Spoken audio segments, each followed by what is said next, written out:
Hi guys, and welcome to Strength Universe. Superstar Billy Graham, whose real name was Eldridge Wayne Coleman, was born on the 7th of June 1943 in Phoenix, Arizona. Coleman was first introduced to lifting weights when he was 10 years old, after being invited to the gym by his older brother. As a teenager, he was an avid reader of bodybuilding magazines. His idols were Steve Reeves and John Grimmick. Later, he became a devout Christian and travelled to religious revivals, where he incorporated feats of strength into his sermons. Coleman attended North High School in Phoenix, where he was a track and field star and shot put champion. He also dabbled in amateur and professional boxing, participating in the 1959 Golden Gloves. In 1961, Coleman won the West Coast division of the Teenage Mr. America bodybuilding contest, and his photo would appear soon after in Bob Hoffman's Strength and Fitness magazine. 5 years later, Coleman played for the Waterbury Orbits of the Atlantic Coast Football League. In 1967, he was a member of the Oakland Raiders of the American Football League, but did not participate in a game. The following year, Coleman tried out for the Canadian Football League's Calgary Stampeders, but he was traded to the Montreal Alouettes, where he only took part in 5 games. During this time, he began to train intensively at Gold's Gym in Santa Monica, where he worked out with Dave Draper, Franco Columbu, and Arnold Schwarzenegger. At this time, it was claimed that he could bench press 605 pounds, just 11 pounds shy of the world record that was held by his friend Pat Casey. It was also during this period that Coleman was photographed doing what appears to be a 315-pound cheat curl. Coleman's first taste of fame came later that year, when one of his photo shoots with Arnold Schwarzenegger featured in Joe Weider's Muscle Builder Power magazine. The following year, Coleman played for the Las Vegas Cowboys of the Continental Football League. In between football engagements, he worked as a bouncer in various nightclubs in Phoenix, New York and Los Angeles. In the same year, he was encouraged by football player and part-time professional wrestler Bob Lewick to train with Stu Hart for the latter's Stampede Wrestling promotion.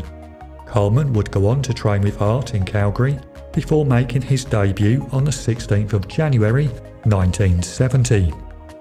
After wrestling briefly under his real name, Coleman changed his ring name to Billy Graham as a tribute to the famous evangelist of the same name. As a wrestler, he weight trained continually, and in 1975 prepared for the World Bodybuilding Guild's Pro Mr. America contest in New York City, where his 22-inch biceps won first place in the category for the best developed arms. At the peak of his wrestling career in 1977, Superstar Billy Graham was built to stand 6 foot 4 inches tall and weigh 125 kilograms or 275 pounds. Around this time, as part of a wrestling stunt, Billy performed an overhead press with what was reported to be 405 pounds or 184 kilograms. From 1978, he gained more weight, peaking for the 1980 World's Strongest Man competition in Great Gorge, New Jersey, where he was reported to weigh 325 pounds, although his official weight was stated at 315. Billy's competition got off to a poor start when he finished the log press in 9th place out of the 10 competitors. He achieved a slightly better result in the second event, the weight toss, finishing in 8th place after he failed to clear the bar at a height of 14 feet 6 inches. Superstar's gonna train hard, gain 50 more pounds, get stronger, get tougher, get meaner, get uglier. After the first 2 events, Billy was trailing in 8th place overall, going into the third event that was the truck pull, where, despite being one of the heavier competitors, he struggled with the technique, taking only 2 points from the event, which saw him slip to the bottom of the leaderboard. The fourth event was the engine race, that required the competitors to push the 800-pound cart up an incline in the quickest time possible. And although Billy got off to a good start, he began to gas towards the end, resulting in another 8th place finish that saw him remain in last place overall. Having come very close to the bench press world record a decade earlier, the barbend event was much more conducive to Billy's strengths, and so that proved to be the case as he recorded his best placing so far with a 6th place finish, although he still languished at the bottom of the leaderboard. The refrigerator carry was the 6th event, where partly helped by the withdrawal of Don Reinhold, Billy achieved a 7th place finish.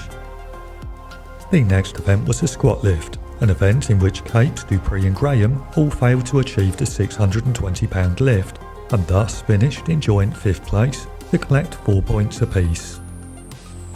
The silver dollar deadlift was the 8th event, and being a static lift gave Billy another good chance to showcase his raw strength. Although Billy's lift wasn't televised, he claimed to have pulled just over 800 pounds, to finish in joint 4th place with a share of the points, a result that saw him climb up the leaderboard to 9th place. The penultimate event was the battery hold, in which Billy demonstrated impressive shoulder, chest and trap strength to achieve his best result of the competition with a 2nd place finish. The result saw him leap to 7th place overall, but sadly it was too little too late, as only the top 4 competitors would compete in the final event, the tug of war.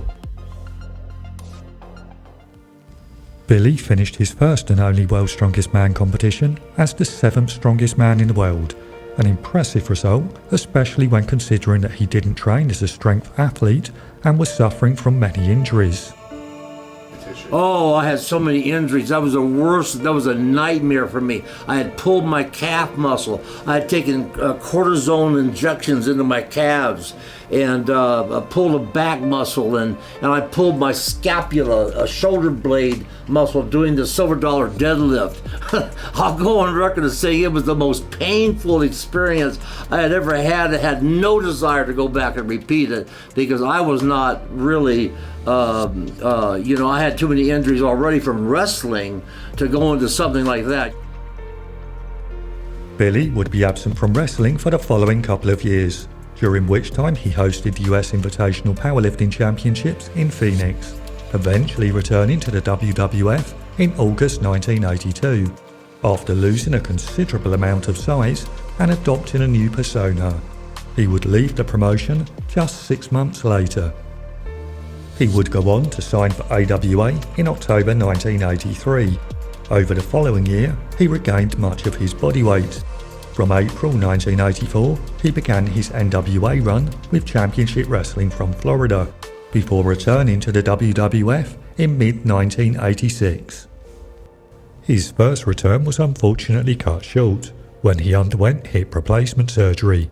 Billy would attempt to make another return in mid-1987, but the strain on his hip and ankle proved to be too much.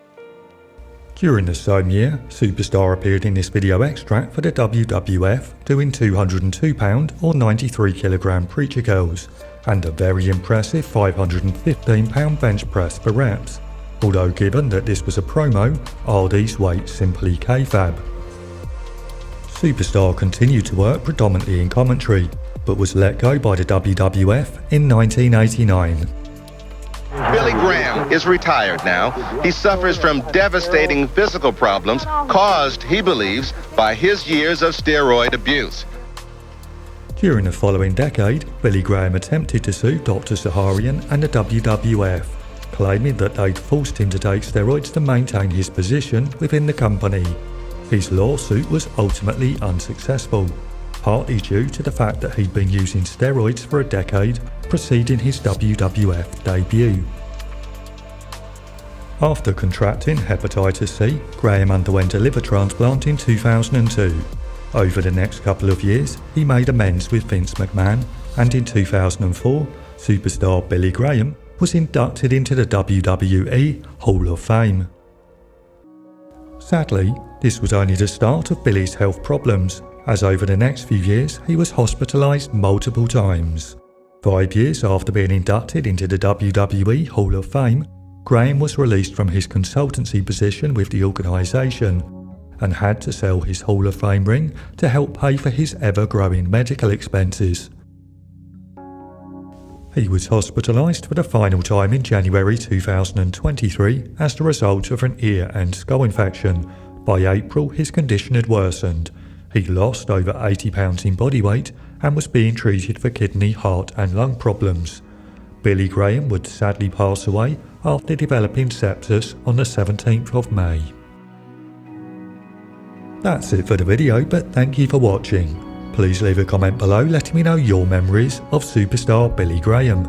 If you enjoyed the video, please help to support my channel by hitting like, sharing the video and subscribing for more. Thank you.